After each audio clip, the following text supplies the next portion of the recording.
Chers compatriotes d'Algérie, bonjour à vous tous, Azul Flaouen. Azul Flaouen, euh, mon souhait maintenant, mon objectif plutôt, mon objectif, c'est de reparler de la détention de l'Aqad Ihsan autour de laquelle je cristalliserai, cristalliserai les droits de l'homme. Les droits de l'homme, tant civils et politiques qu'économiques et sociaux.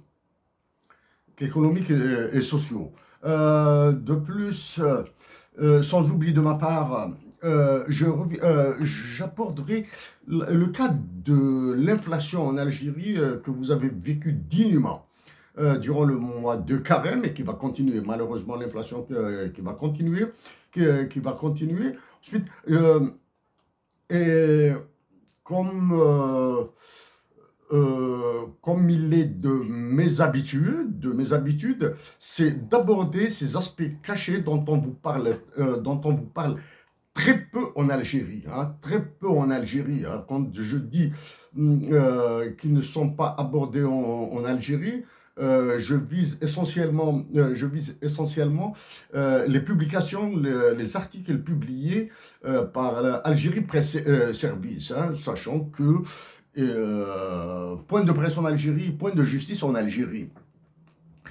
Euh, Sans utiliser cette expression sacrée, académique, universitaire qui s'appelle, contenue dans l'incohérence temporelle. L'incohérence temporelle, time inconsistency. Time inconsistency.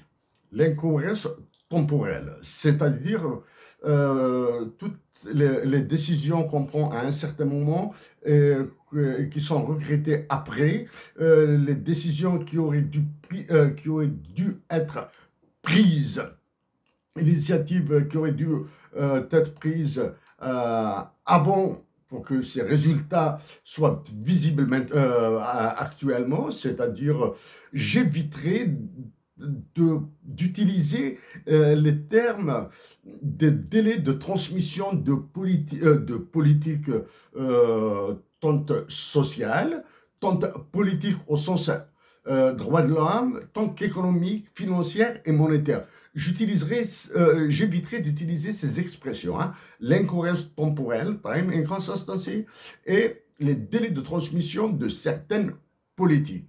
Mais c'est dans ce sens qu'il faudra c'est dans ce cadre, c'est dans ce canevas qu'il faudra situer mon message. Euh, le premier point, euh, j'ai suivi assidûment l'inflation en Algérie durant le mois de Ramadan. Je l'ai dit, je le répète, je l'ai dit en 2015, je l'ai dit à plusieurs occasions. Il n'y a point de théorie scientifique, de démonstration mathématique qui explique les causes de l'inflation. Okay? Il n'y a point de démonstration mathématique ou à tout le moins sociologique qui explique les causes de l'inflation. Donc, pour expliquer l'inflation, l'explication de l'inflation est aisée, c'est l'augmentation des prix. Voilà. L'hyperinflation, c'est l'explosion des prix, voilà, qui peut entraîner une guerre civile. Voilà. Ça, c'est l'inflation. C'est l'augmentation des prix. Donc, après le mois de Ramadan, qui a été rendu célèbre par les oignons, la pomme de terre, la viande, la semoule, le lait, les vêtements, parce qu'il y a la célébration de l'Aïd, Mais je focalise surtout sur les produits alimentaires. Produits alimentaires, parce qu'il s'agit d'un droit économique et social de base, d'un droit humain qui relève des droits économiques et sociaux de base. La violation d'un droit économique et social peut entraîner la violation d'un droit civil et politique, et la réciproque est vraie. La violation d'un droit civil et politique peut entraîner la violation d'un droit économique et social, et culturel, etc. Okay? Donc, l'interaction, la relation, l'interdépendance des droits de l'homme est réelle, c'est-à-dire est contingente. Contingente. OK. Ça, c'est un premier élément. Donc, chapeau bas pour votre résistance à l'inflation. À l'inflation. Est-ce qu'elle va continuer? Oui. Les exemples que vous devez suivre, c'est l'Argentine, la France, qui est à côté de l'Algérie, et d'autant plus qu'elle nous domine avec l'information, et avec Emmanuel Macron qui continue à écraser l'Algérie, qui continue à écraser notre patrie, comme un empereur. Hein. C'est comme Néron en Algérie, hein, à cause de la faiblesse de l'état-major de l'armée et de la conciergerie de Macron, qui est la présidence de la République. Macron agit en Néron en Algérie. Voilà, ça c'est un côté. Inflation. Autre élément. Toujours en relation avec l'inflation. Même si j'ai défendu la surévaluation du dinar, la définition de deux taux d'intérêt différents pour l'investissement et pour l'épargne,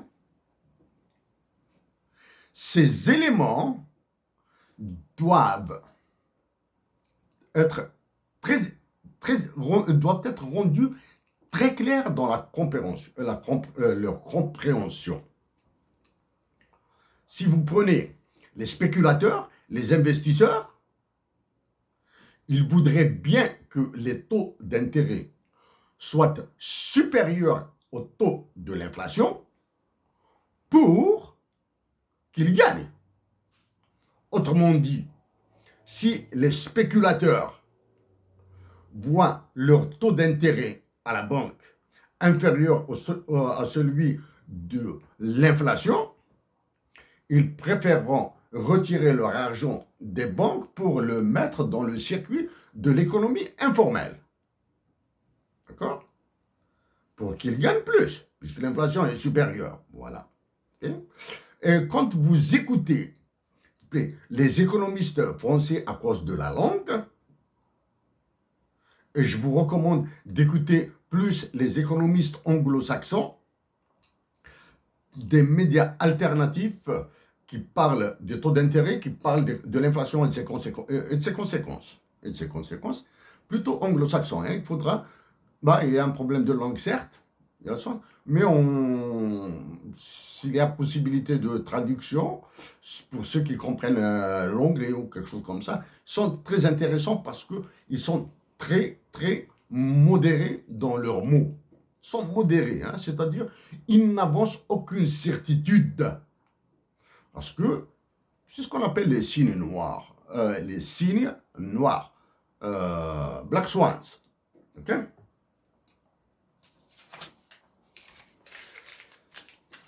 Bon. Ça maintenant, pour côté inflation, qui va continuer en Algérie. Hein, elle va continuer en Algérie.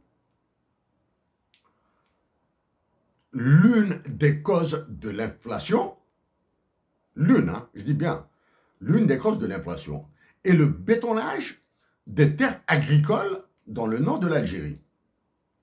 Toutes les terres agricoles au nord de l'Algérie ont été bétonnés.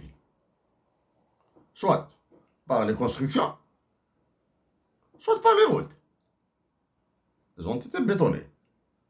Ou par de nouvelles infrastructures liées par exemple à l'armée, à la police. Faire un nouveau, construire un nouveau commissariat ou bien une nouvelle brigade de gendarmerie ou bien de nouveaux bâtiments, édifices pour les usages de l'état-major de l'armée et de la sécurité militaire algérienne. Tout est bétonné. Donc ça c'est une politique. J'ai parlé au début de l'incohérence temporelle, c'est-à-dire c'est l'absence de perspective. C'est l'absence d'analyse coût et bénéfice, l'absence d'analyse coût-opportunité, parce que les politiques publiques d'avant, et qui continuent actuellement, c'était plus que des bombes atomiques sur l'Algérie, sur la nation algérienne. Hein, sur la nation algérienne. Donc, le bétonnage des terres agricoles au nord du pays vont faire payer nos compatriotes, les Touaregs du Sud, par exemple. Alors, ça c'est le... Mais maintenant, comme je l'ai dit avant, je tenterai de cristalliser certains aspects autour de la détention inique, sauvage, criminelle, fasciste d'Hassan el-Khadri. Okay? Je répète ces mots, je cristalliserai mes mots autour de la détention inique, arbitraire, sauvage, fasciste, criminel d'Hassan el-Khadri. Voilà.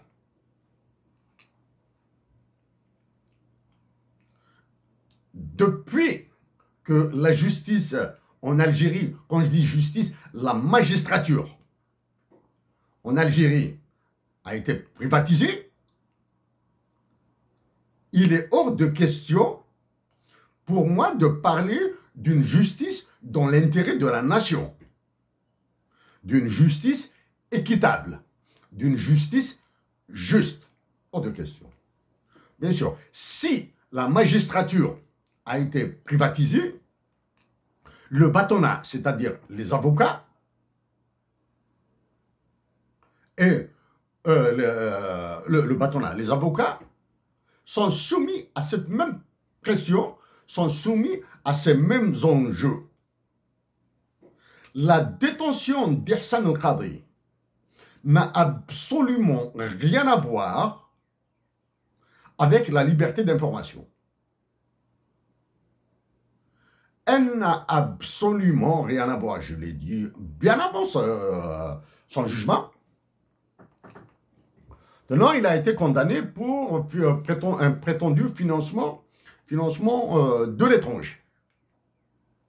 J'ai expliqué que le prétendu financement de l'étranger de la société, de la compagnie dirigée par Hassan el-Khadri est une recommandation du FMI, de la Banque mondiale, et c'est une nécessité pour l'État algérien d'accepter tous les financements étrangers contrôlés au préalable. Contrôlés au préalable, c'est-à-dire contrôlés a priori. C'est-à-dire qu'il faudrait que cet argent ne soit pas le résultat, le financement d'un investissement spéculatif ou mafieux ou criminel en Algérie.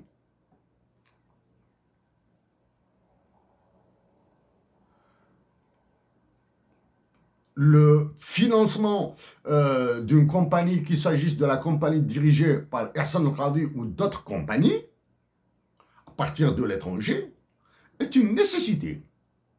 Parce que la nécessité, d'abord, l'Algérie, les Algériens ont besoin de financement étranger pour maintenir la relation avec le monde, le reste du monde, qu'on appelle le reste du monde. C'est-à-dire, actuellement, l'Algérie est incapable de vivre en autarcie. Ça, c'est la première.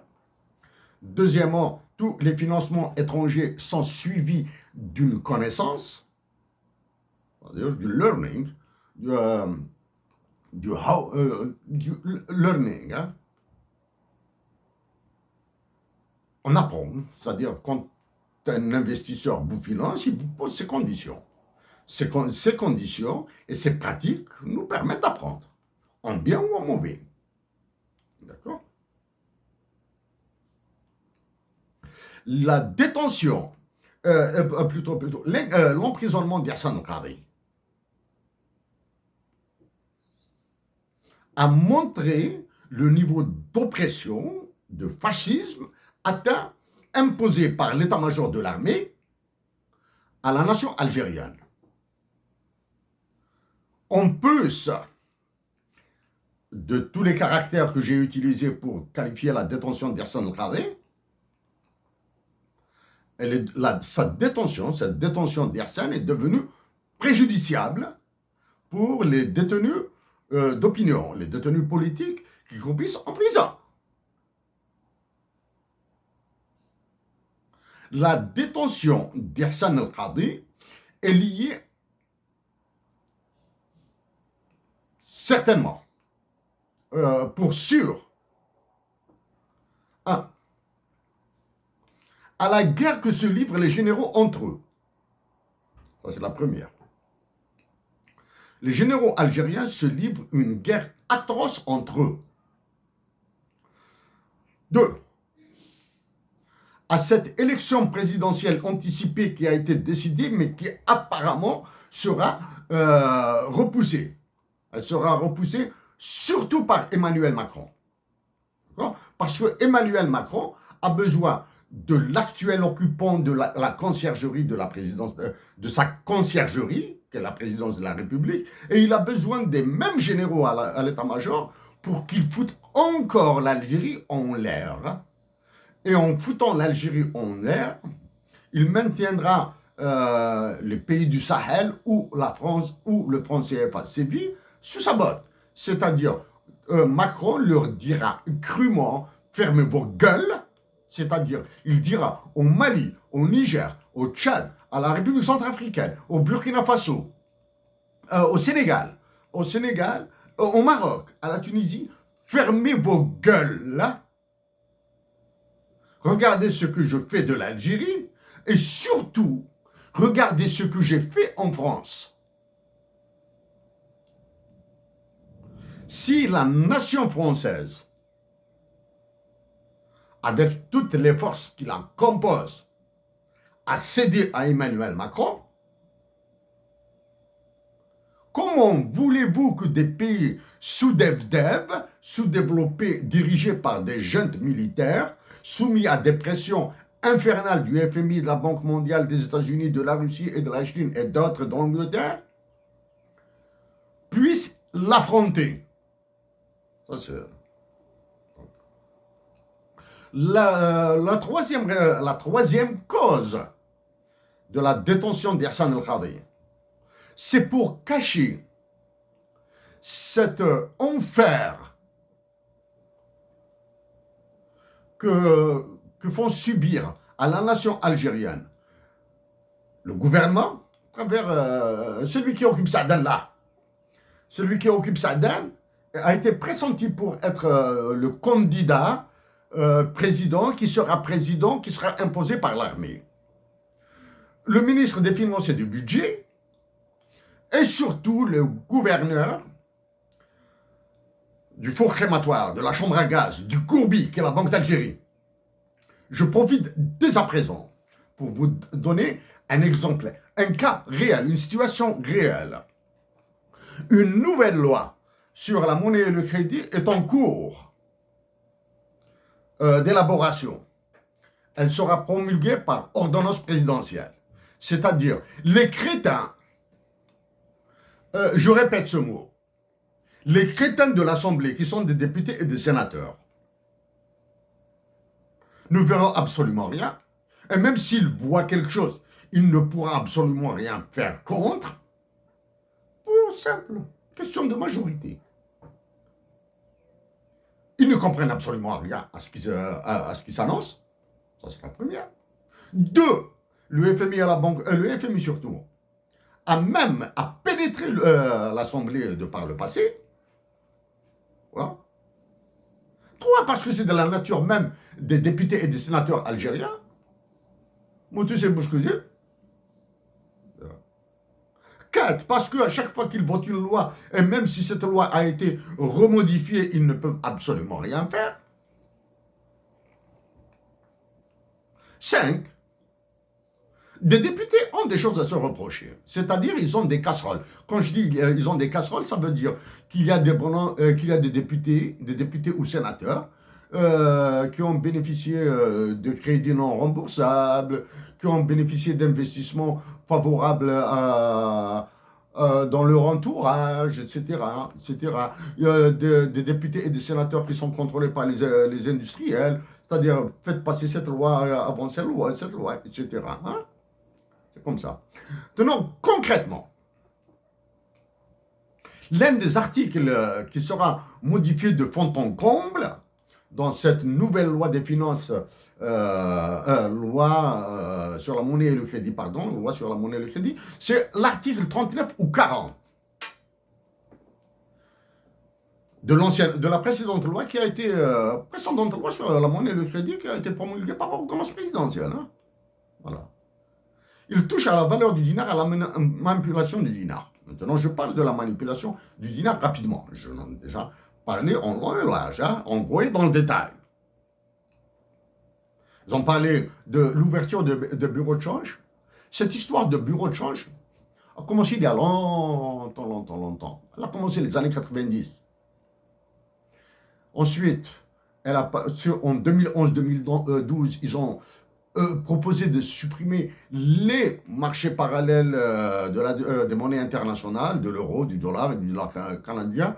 Les plus connus sont, ils disent Square, c'est-à-dire Square Sofia, à côté de Place des Martyrs. Ou bien maintenant le marché de Ruisseau, en oubliant tous les marchés locaux, hein, c'est-à-dire les marchés à l'intérieur des villages, à l'intérieur des autres villes algériennes. Okay? Donc moi, j'ai défendu la surévaluation du dinar pour remettre le dinar algérien au même niveau que le dinar tunisien et le dirham marocain, avec des négociations, cela va de soi. Donc, ça, c'est l'article 39 ou 40 de la précédente loi. Hein? Tout ça, puisque les militaires algériens, les généraux, hein, je parle des généraux, qui sont incapables de défendre leur pays, ils sont des généraux. Ils sont incapables de parler de l'article 7 de l'OTAN. Je reviendrai dessus. Hein. Je reviendrai dessus après. Voilà. Donc, incapables. La conciergerie de Macron, qui est la prétendue présidence de la République, capable de réagir. Capable de réagir à tout ça. Incapable. C'est-à-dire, ils appliquent. Ils nous ont dit de faire ça, Et bien sûr, vous avez... bon, même si je fournis très peu d'efforts pour suivre les interventions de certains ministres, des finances, économie et autres, hein, ressources naturelles, hein, et aussi ressources naturelles, je pense qu'il lui aurait été interdit d'en parler. Donc voilà dans quel cadre je situe la détention d'Hassan El-Khadri. Hein. Maintenant, quand est-ce qu'il sera libéré, Hassan El-Khadri? Quand est-ce qu'il sera libéré?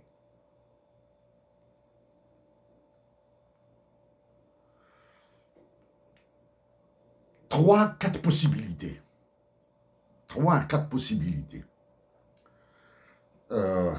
La première possibilité, dès qu'ils trouveront un autre général en dehors du circuit de l'état-major actuel, qui placeront comme futur candidat à la présidentielle. Il sera le futur président de la République algérienne, tel qu'imposé par Macron.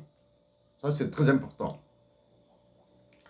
Dès qu'ils trouveront un autre général, en retraite, ou bien en détention, ou bien parmi ceux qui sont en retraite, qui ont été envoyés en prison, qui ont été libérés, dès qu'ils trouveront un général, dès qu'il sera candidat, là, ils pourront laisser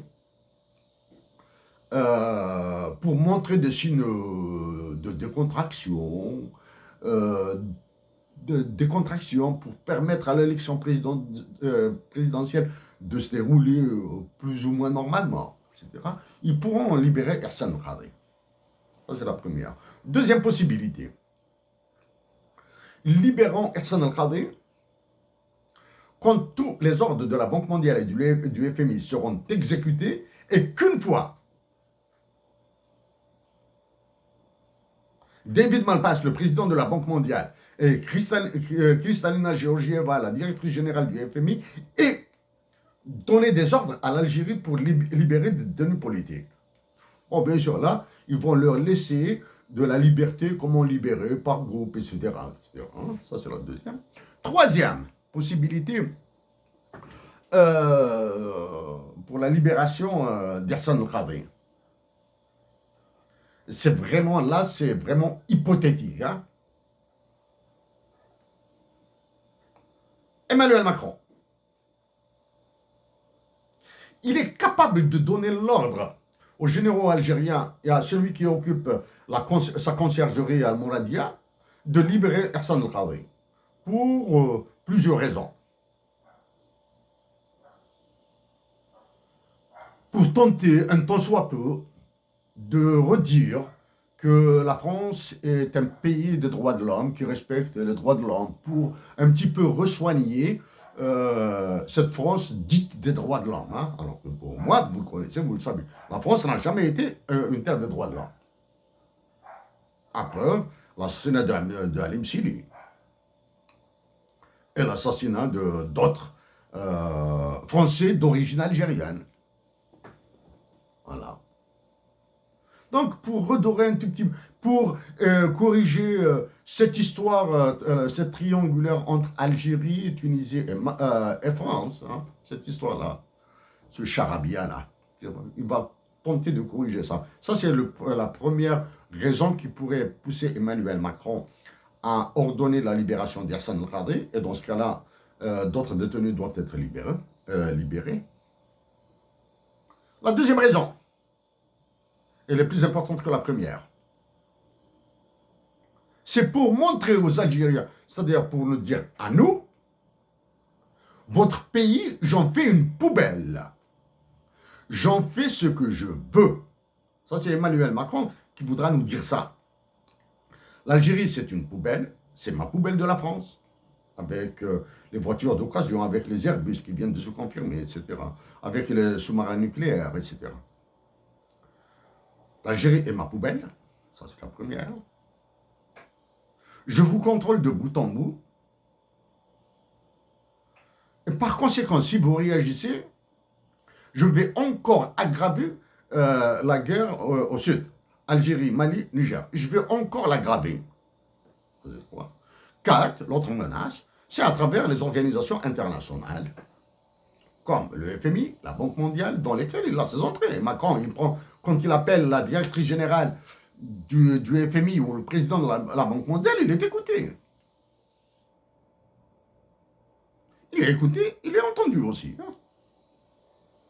Hein? À travers l'OCDE, à travers le Club de Paris et le Club de Londres, à travers certains mécanismes, à travers surtout ce qui est opaque, ce qui est noir, c'est-à-dire ce que font les services secrets là, hein, ou bien des intermédiaires chapeautés par les services secrets.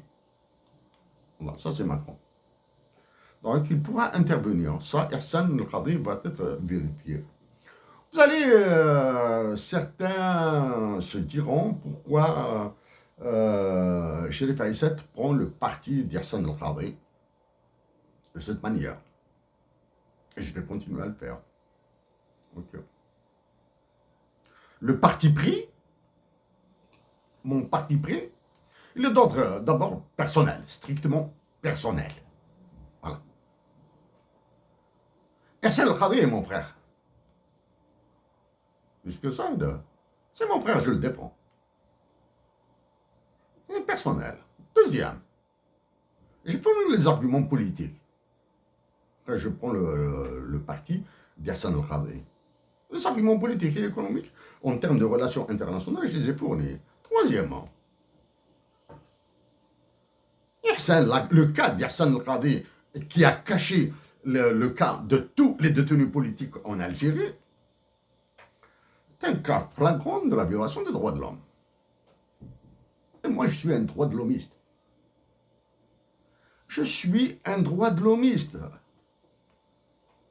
C'est-à-dire, en parlant, en défendant les droits de l'homme en Algérie, je l'ai défendu à travers l'inflation en 2013 à Agbourg, dans une conférence. Hein. Je continue à défendre avec cet esprit. Bien même qu'il un esprit différent de celui de Hussein Ahmed et d'Alim Sili. Hussein Ahmed et Alim Sili ont leur esprit pour le travail politique, pour le travail démocratique, pour le travail sur les droits de l'homme. Moi, j'ai le mien. Et je pense qu'ils ont des ressemblances. Okay? Ça, donc, voici le cas d'Hassan Khadri. Maintenant, une manipulation redondante. Elle revient assez souvent. La manipulation des retraités de l'armée, dit des retraités de l'armée. Hein. Les retraités de l'armée algériennes,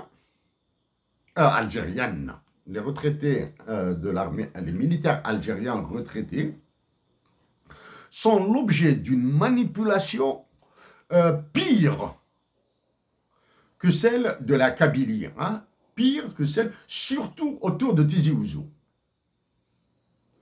À chaque fois qu'il y a du grabuge au sein de l'état-major, ils les font sortir. Il faudrait que les retraités de l'armée algérienne, au même titre que tous les autres retraités en Algérie, comprennent que l'augmentation des salaires, leur augmentation de revenus, salaires ou pensions de retraite, les détruira encore plus à cause de l'inflation et des autres motifs que j'ai dit. Okay? Que tous les retraités doivent avoir accès à toute la panoplie des soins médicaux dont ils ont besoin et gratuitement. Ça, je l'ai défendu il y a longtemps. Et la gratuité des soins cette gratuité de soins sera valable pour toute la nation algérienne et pour tous les résidents en Algérie, y compris ceux qui sont en situation irrégulière, c'est-à-dire non détenteurs d'une carte de résidence en Algérie. Okay? Donc, il faudra expliquer aux militaires retraités de l'armée qu'ils sont manipulés et qu'ils sont plus faciles à manipuler dans la mesure où ils sont aisément identifiables. Okay.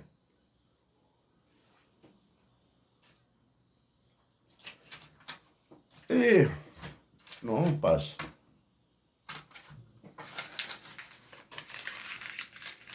À un autre élément. Avant que vous comprendrez mieux dans les enjeux internationaux quand je ferai la comparaison entre l'Algérie et le Soudan. Ce qui se passe actuellement au Soudan. Le 20 avril passé, le 20 avril 2023, c'est-à-dire une dizaine de 9 jours. 9 jours. Au-delà de l'indigence, de la pauvreté, de ce qui s'est fait tant en Algérie qu'en France par exemple, rien du tout au Canada, rien du tout.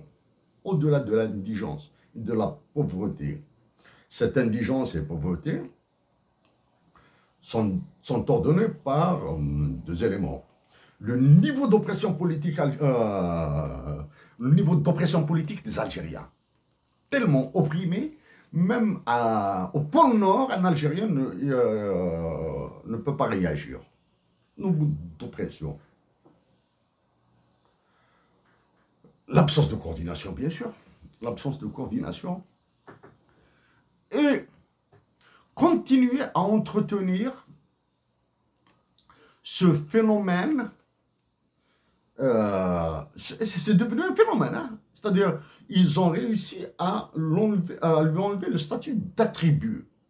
Phénomène d'amazirisme uniquement à Tizi Ouzou et à Béjaïa.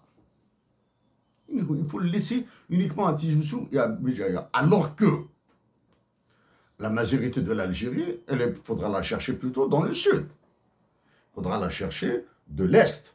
Il faudra la chercher dans l'ouest algérien. Okay? C'est un volet. Le deuxième volet. L'ostracisation et l'exclusion de certaines figures qui ont travaillé, qui ont donné, qui se sont sacrifiés pour la majorité de toute l'Algérie. Ok? Majorité. Mes premières pensées vont à Mohamed Haroun. Cet homme de Tifrit, Akhbou. Plus que lui, point de révolutionnaire de la majorité de l'Algérie. Deuxième, carrément, l'enterrement définitif de la mémoire collective de Mustapha Bacha et de ses camarades. Mustapha Bacha,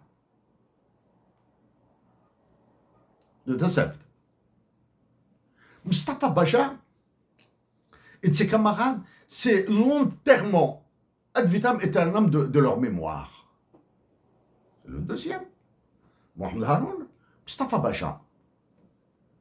Et le troisième, Lounas Matoub. Lounas Matoub, c'est lui qui a fait un travail de synthèse et de syncrétisme entre ce qu'a fait Mohamed Haroun, Mustapha Bacha et d'autres. Pour la majorité de toute l'Algérie, pour les droits de l'homme de tous les Algériens, pour l'intégrité du territoire de l'Algérie. Donc à travers ces trois personnes, Mohamed Haroun, Mustapha Bacha et Lounas Matoub,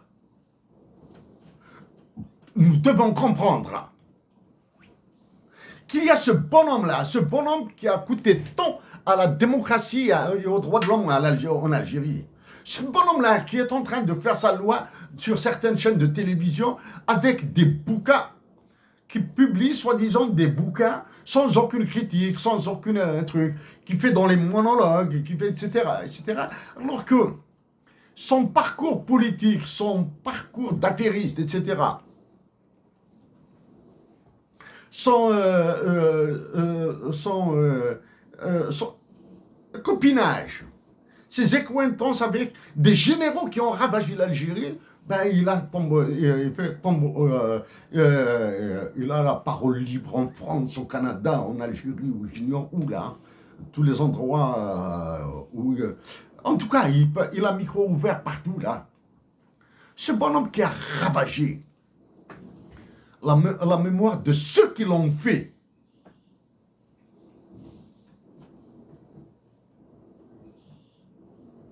C'est un idiot, c'est un crétin en politique, comme il n'y en a pas deux là. Hein.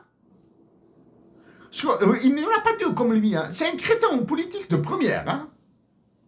Parce qu'il croit comprendre les enjeux politiques, il croit comprendre les analyses, il croit savoir faire des analyses politiques avec une certaine logorée un petit peu soignée. Je crois que c'est avec ça qu'on fait des trucs là.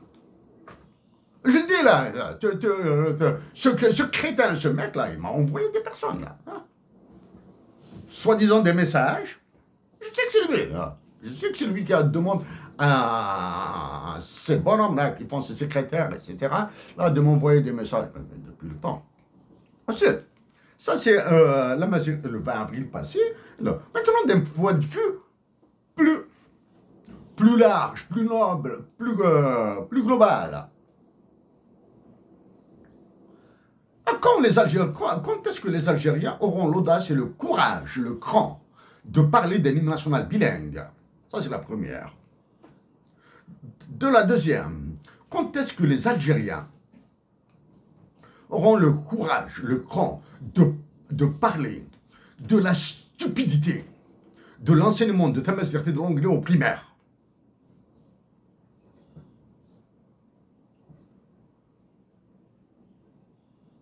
Les Algériens ont le temps d'enseigner le Tamazight et l'anglais et les mathématiques aux enfants dans le primaire dans 30 ans, 40 ans. Maintenant, il faudra les enseigner aux universitaires ou à partir du lycée pour les préparer à l'université. Préparer l'enseignement de Tamazight à l'université. De l'anglais à l'université pour toutes les filières.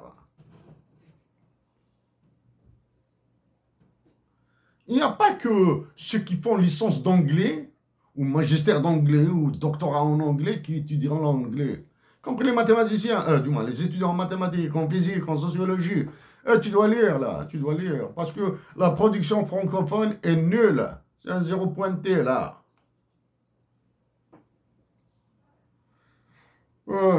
Diriez-vous qu'il y a des ouvrages traduits de l'anglais vers le français? Oui. Maintenant, est-ce qu'ils sont importés en Algérie? Est-ce qu'ils sont dans les cursus universitaires algériens? Ça, c'est pour le côté Tamazight. Donc, moi, ma pensée, elle va actuellement. Moustapha Bacha, un peu en particulier. Enfin, parce qu'il a été. Si Mohamed Haroun et Lounes Matoub demeurent dans la mémoire collective, dans l'ambiance collective, Moustapha Bacha est complètement ignoré. Et d'autres. J'ai écouté la nervosité de Mzianourad récemment. Même si le temps, les lieux, nos lieux de vie sont différents, ont fait que nous ne voyons pas souvent. Mzianourad vit en France. Mzianourad, pour moi, il demeure, même si notre rencontre a été très très brève, hein, nos rencontres ont été brèves. Le moment le plus délicieux, nous l'avons vécu ensemble à la salle de rédaction du journal Liberté à Alger. Ah, il y a longtemps, bien sûr. Hein. 2004, 2005, quelque chose comme ça. Mzianourad, pour moi, il demeure cet intellectuel qu'il faudra opérer dans la tête pour faire sortir tout ce qu'il a là, pour le mettre à la disposition des générations actuelles et futures. Il faudra opérer Mzianourad dans la tête pour faire sortir tout ce qu'il a là. Hein. Il en a tellement. Sûr, mais impossible de citer tout le monde. La mairie Patrick Idriss. D'autres. Il en a tellement. Voilà maintenant pour ta mesure. Mesure. Ah.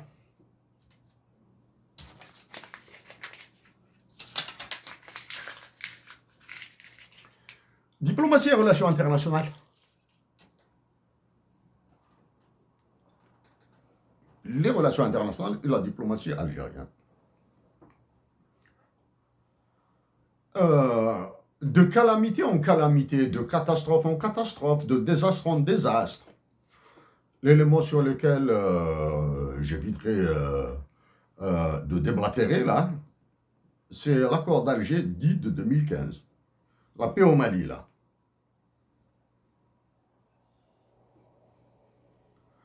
La diplomatie algérienne peut et ceux qui agissent dans les relations internationales de l'Algérie avec les autres pays. Ils peuvent faire des conneries, là, c'est toléré. Faire des conneries, c'est toléré. Mais des conneries qui doivent maintenir la dignité internationale de l'Algérie à un certain seuil, à un seuil minimal d'acceptation. Mais ils doivent éviter d'exceller dans la connerie. Actuellement, les relations internationales de l'Algérie et la diplomatie sont excellentes dans la connerie. Reconduire, tenter de relancer l'accord d'Alger de 2015, il y a un accord de 2005, bon, il faudra voir tout ce que j'ai dit dessus là. Toujours avec le même statut, l'avion Alger-Paris, Paris-Nouakchott, ou je ne sais pas quoi, là, etc. Alors que les urgences, c'est le rétablissement des relations diplomatiques avec le Maroc, améliorer la relation avec la Tunisie. Et l'Algérie doit, sans prétention aucune, suivre ce que j'ai dit au président en exercice de l'Assemblée générale de l'Union africaine et au président de la Commission de l'Union africaine. Ouais. La diplomatie algérienne contrôlée intégralement par l'Élysée, les services secrets français et le Quai d'Orsay, là. Okay.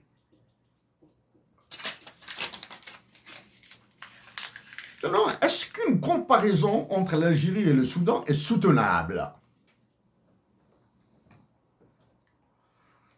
Je vous éviterai les aspects purement économiques internationaux du Soudan.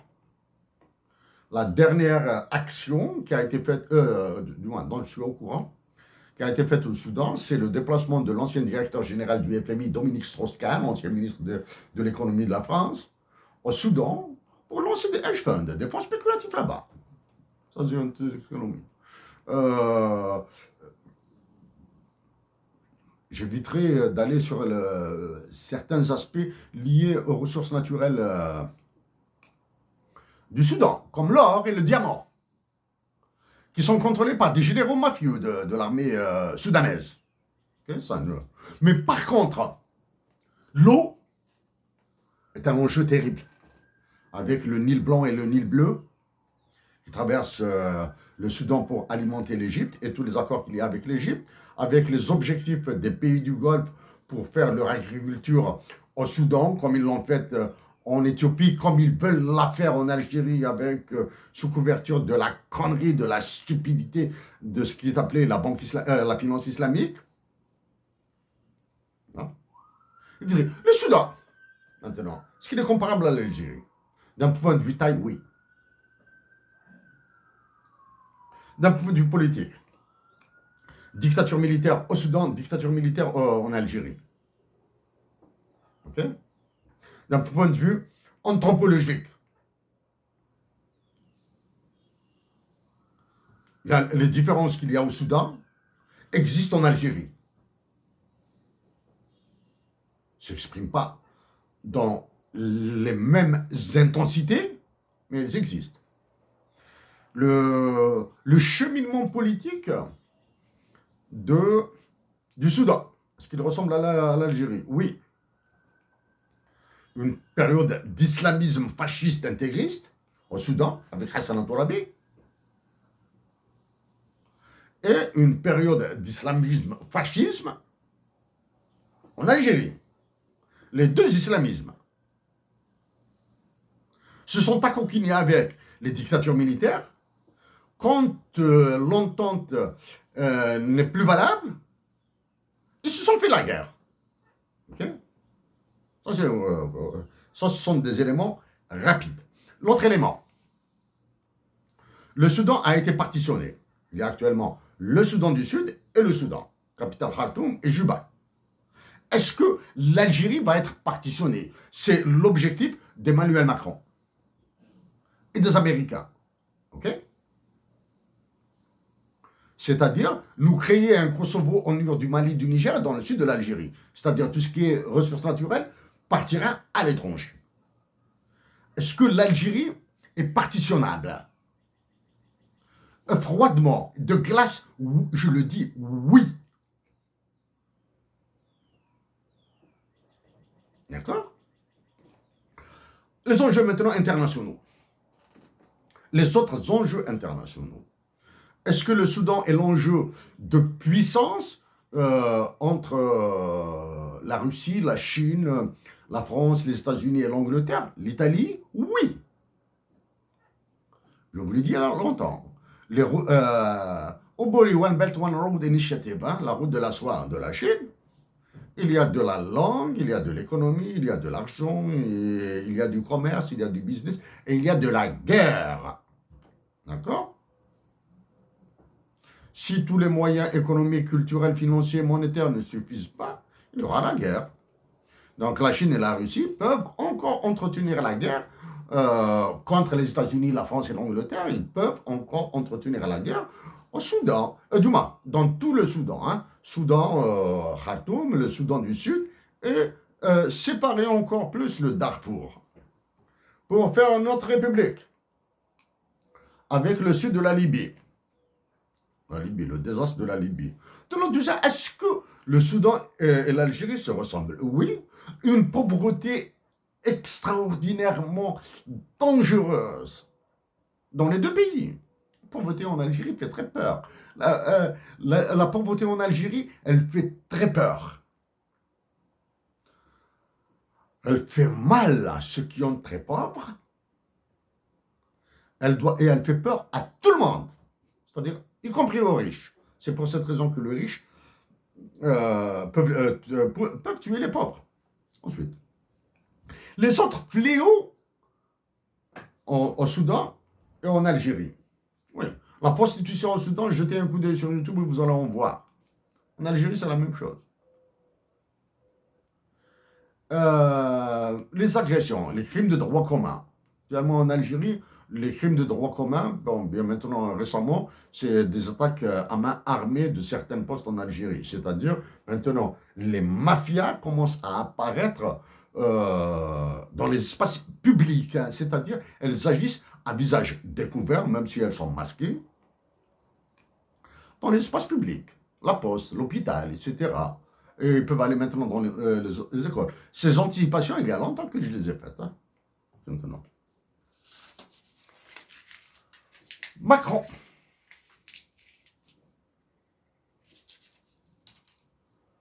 Macron et l'Algérie.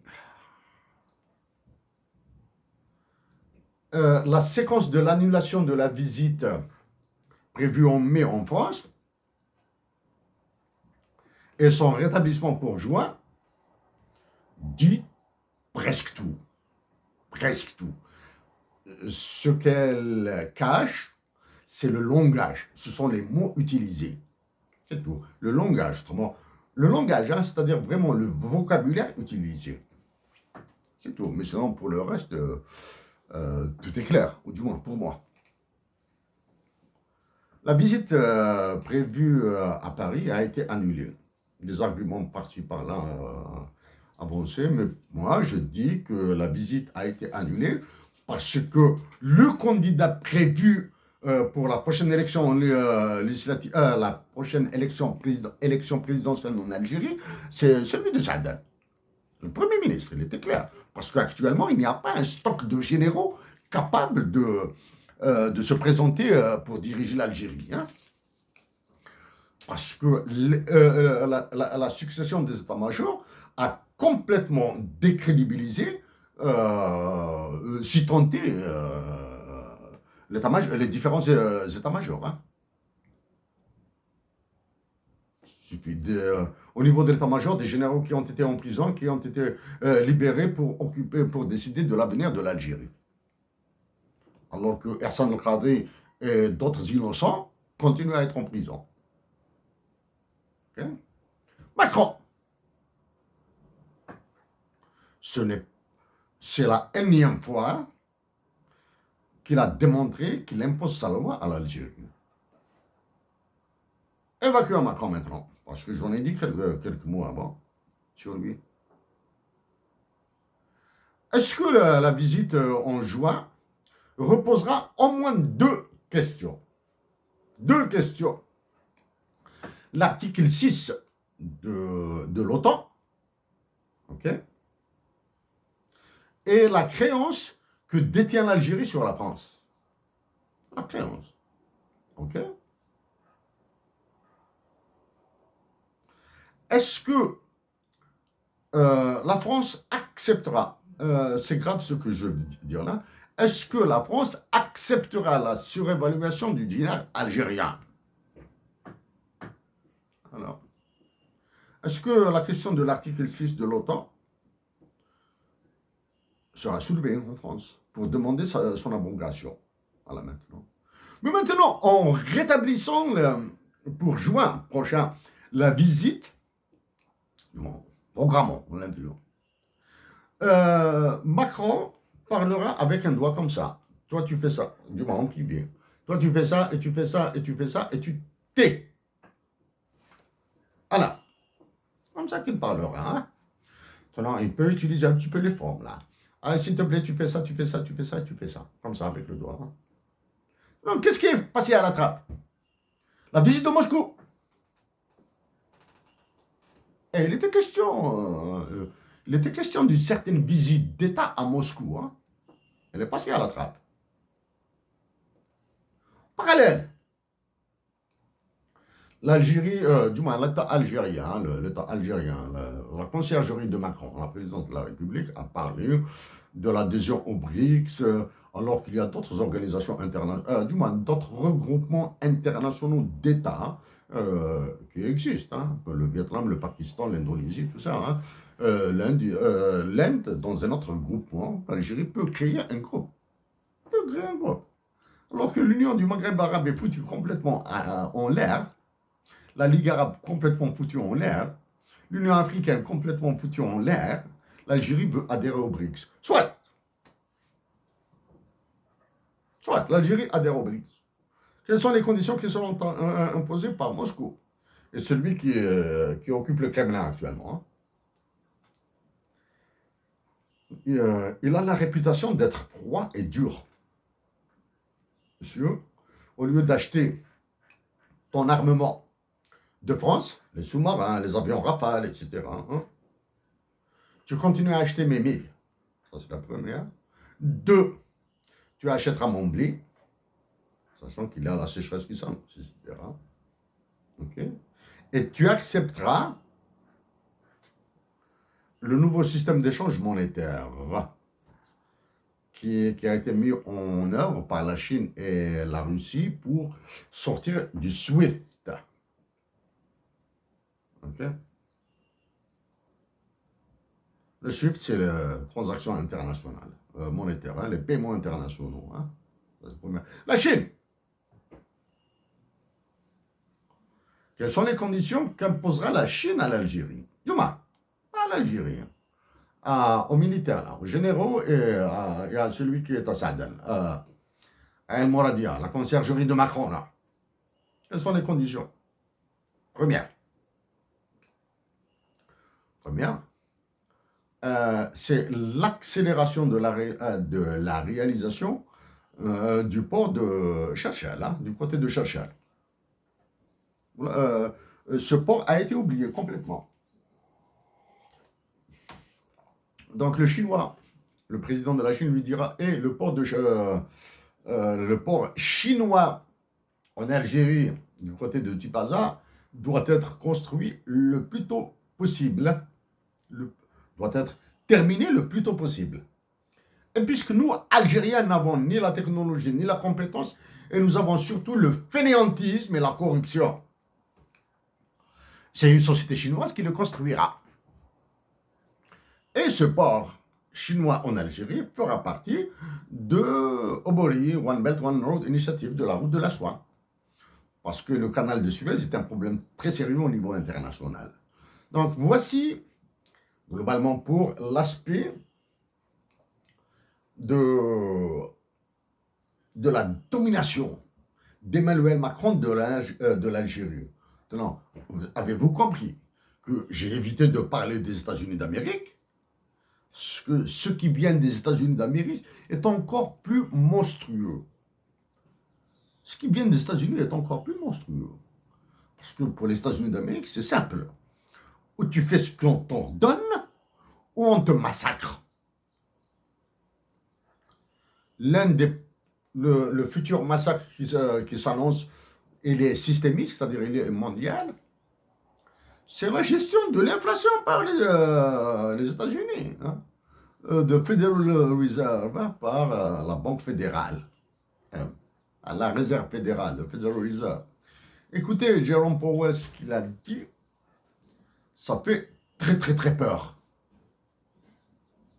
Parce que à peine les conséquences de la crise de 2008-2009, crise dite des subprimes, la crise dite Lehman Brothers, c'est les conséquences de la crise de 2008-2009 ne sont pas encore absorbés, hein, c'est-à-dire les chocs, c'est-à-dire les dégâts financiers, monétaires, financiers et économiques, ne sont pas encore absorbés. Qu'une nouvelle crise démarre aux États-Unis. Nouvelle crise des banques qui a déjà touché la Suisse, qui va toucher bientôt Hong Kong, parce que si elle ne touche pas Hong Kong, c'est pas normal. Hein, c'est pas normal pour les États-Unis d'Amérique. Hein. Qu'une nouvelle crise. Hein. Et bien sûr, les Américains qui sont pris sous l'enclume des réserves internationales détenues par la Chine et l'URSS. Et ce phénomène dit de dédollarisation. Hein, dédollarisation. En parallèle de tout ça, l'Algérie subit les foudres du FMI, de la Banque mondiale. Combien même j'assume, je dis que j'ai proposé au FMI de mettre l'Algérie sous une currency board, une caisse d'émission monétaire, pour éviter à ce catastrophique chef d'état-major de l'armée algérienne, bien sûr, qui est adoubé, qui est approuvé par tous les généraux de l'armée algérienne, qui veut acheter encore de l'armement.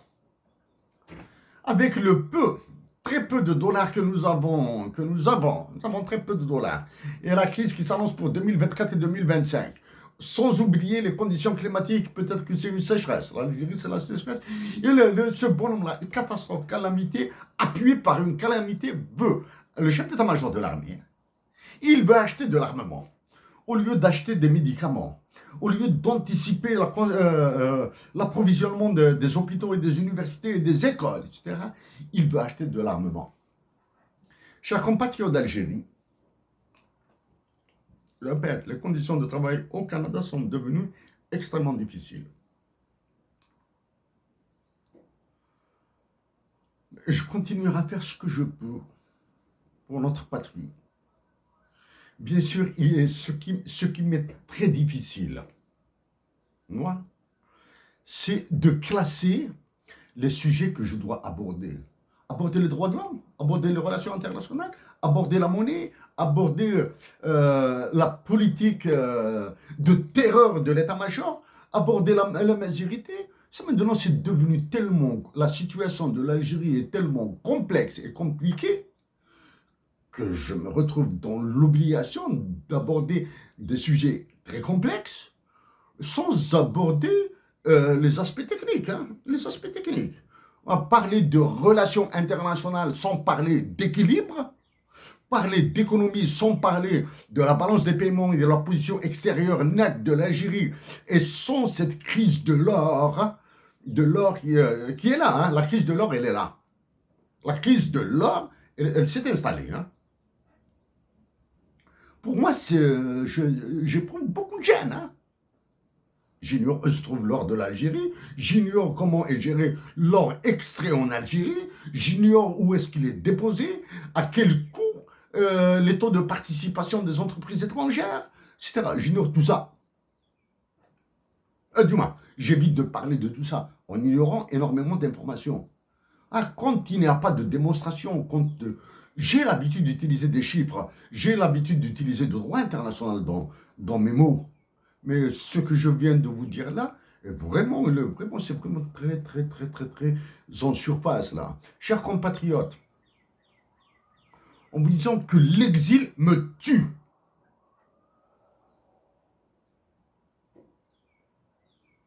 Je continuerai à faire ce que je peux pour ma patrie, pour mes compatriotes d'Algérie,